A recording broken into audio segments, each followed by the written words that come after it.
Hey everybody, it's Party Elite with a beginner's guide to Total War Warhammer. I've mentioned countless times that there are two ways to defeat the enemy. One is to kill them, and the other is to destroy their will to fight. I've also discussed in general terms how to enact the latter of the two methods. Given your interest in the breakdown of how fatigue works, I thought you might be interested in something similar for morale. This is a large topic, and I've tried to organize the intertwined elements in as logical a manner as possible. The numbers in this video are based off of looking at the table data on the 14th of August 2016. First, let's discuss some base values and modifiers. A unit is impetuous when its current leadership is at 110 or more percentage of the base value. If the value is between 90 and 110%, the unit is eager. Anywhere between 65% and 100% of the base leadership value can set the unit as confident instead, and anywhere between 80% of the base value and a leadership value of 30 makes that unit steady. Between a leadership value of 16 and 0, units start to waver, spending 25 ticks in this state, or 2.5 seconds, and between a value of 0 and -50, a unit breaks. Through testing, this suggests a range value for morale to shift per unit on the battlefield, resulting in some variation. This also adds some unpredictability. Difficulty changes unit morale for both yourself and the AI. Playing on easy gives the AI a -8 modifier, while playing on hard gives it a +5 and very hard gives it a +10. Meanwhile, on very hard, you as the player get a -5 modifier as well. When morale is damaged, it recovers at a rate of 1 per tick if not negatively affected. The radius of the general's aura is 70 meters. Inspiration works to full effect within this radius and to proportionally weaker amounts up to the maximum range, which is currently 1.5 times the general's aura radius. Enemy soldiers also affect a range of 70 meters around them, though the effects of fear and enemy cavalry are only felt within a 20-meter radius, and the effects of terror only have a 5-meter radius. Meanwhile, flanks are considered exposed within a range of 120 meters. Also, artillery fire that doesn't hit a unit still causes morale damage as long as it's within 12 meters squared of that unit. My assumption is that the value is squared to create some sort of exponential graph of effects, and whether Total War uses it or not is a mystery to me. When the battle starts, a few things affect leadership. Being inside fortifications, as long as they aren't breached, gives you +4.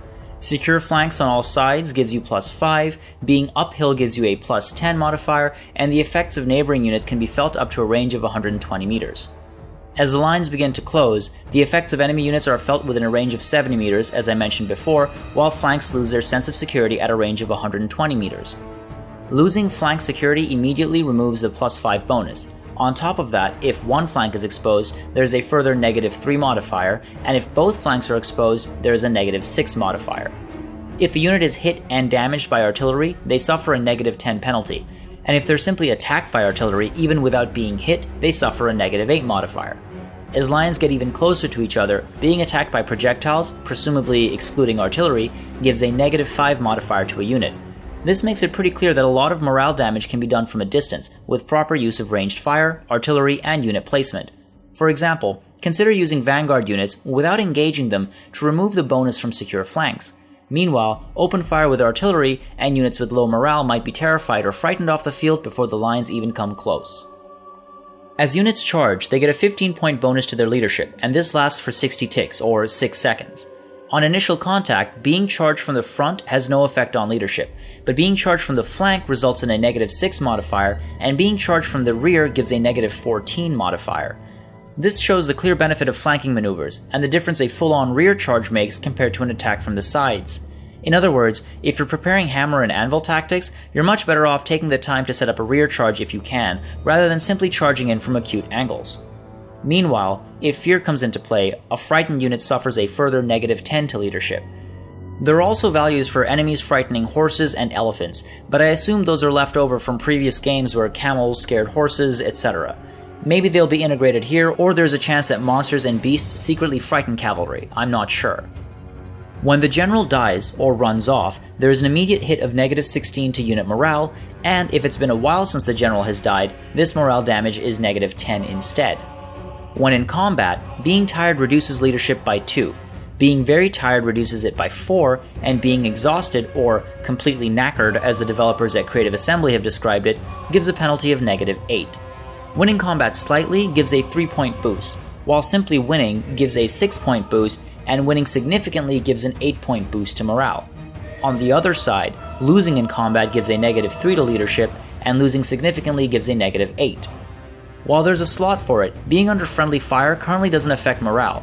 It would be interesting to see how battles are affected if that value was changed. There are also values for killing 5, 7.5, and 12% of the enemy unit or their hit points within the last 4 seconds, though these are all set to 0. It makes me wonder if an upcoming faction will make use of these values. Meanwhile, if a unit has lost 10, 15, 33, 50, or 80% of its individuals or hit points in the last 60 seconds, you'll see a penalty to morale. Respectively, those are -4, -6, -14, -30, and -56. If a unit has lost 6, 10, 15, 33, or 50% of its individuals or hit points in the last 4 seconds, it suffers -6, -12, -18, -40, or -80 points of leadership reduction respectively. If 25% of the unit is killed within the last 4 seconds, the unit goes into morale shock. This results in a massive -50 point penalty to leadership from panicking. Finally, overall losses during the course of the battle have an effect on leadership as well.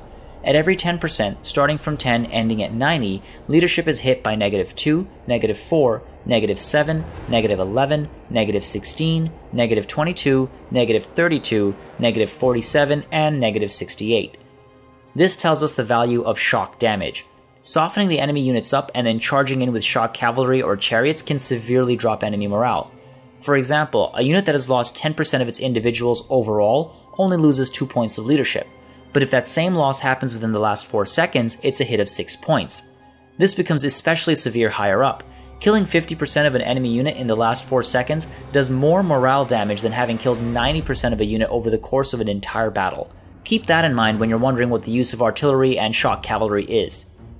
If the army is on the brink of destruction, there's a further -120 penalty applied to all remaining units, which essentially means the domino effect is very strong for a mass rout.